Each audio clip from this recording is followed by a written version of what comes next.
Hi friends.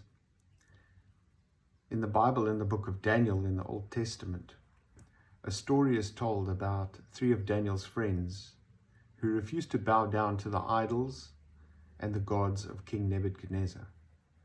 This angers the king, and so he orders that the three of them get thrown into a fiery furnace and be burned to death. So they do. They get thrown into the furnace, and the king sends down for a report on how it's going, and he gets a report back that says they're not burning. This enrages the king, and he runs down and he has a look for himself. And when he looks inside, he doesn't only see three figures, he sees four. You see, friends, this God that we serve, this is not a God who stands at a distance. This is a God who meets you in the place where you are, even if that is a fiery furnace.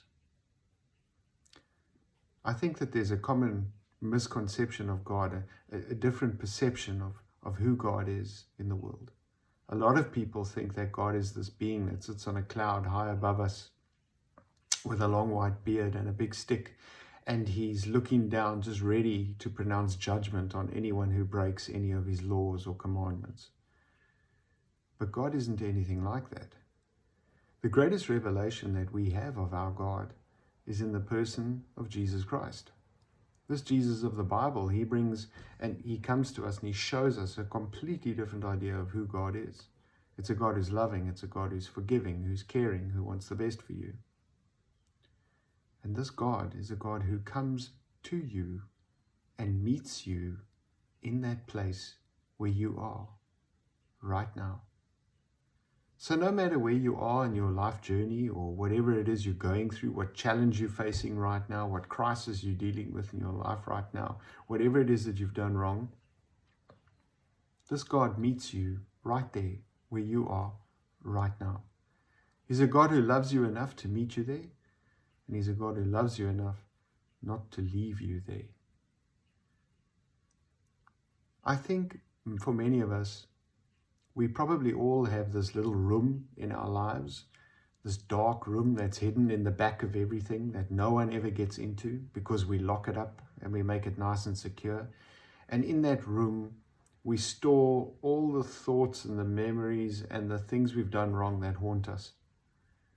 It's a room where all our secrets are kept hidden. And we just hope that no one ever gets a key to get into that room, because if they were to find that out about us, it would absolutely ruin us or destroy us. The big secrets in life, the things we don't want anyone to know or hear about, they're all in there. I think if you had to take the key and go down to that room, and you had to open the door and look inside, I think you'd find Jesus there waiting for you. And he wouldn't be angry, he'd be quite relaxed. In fact, he might be sitting there sort of reclined as if he was expecting you to be there at that particular time.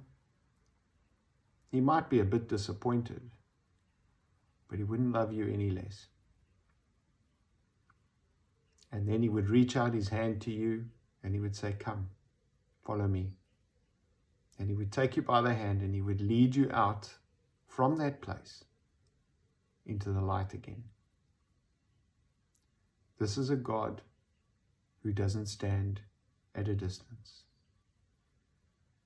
And so may you come to realize today as you walk out in the world that whatever it is you're facing, whatever it is you're going through, whatever it is you're struggling with, whatever crisis is around you or whatever challenge you have to deal with today, whatever it is you've done, wherever you've been, how bad that secret is that you don't want anyone to know, however full that little dark room is in your life, know that God, Jesus, meets you right there where you are right now.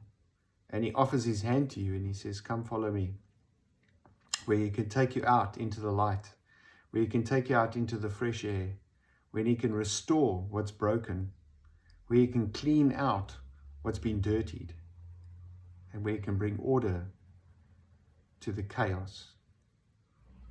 This God brings order in chaos not only in the beginning of creation, but in every aspect of our life, every single day, all the time. As you walk in the world, may you come to realize that God is meeting you in every single place you are, at every single point throughout your day. He is there. He loves you enough to meet you there, and He loves you enough not to leave you there. Reach out to Him. Ask Him to lead you back into the light. May you have a blessed day. Amen.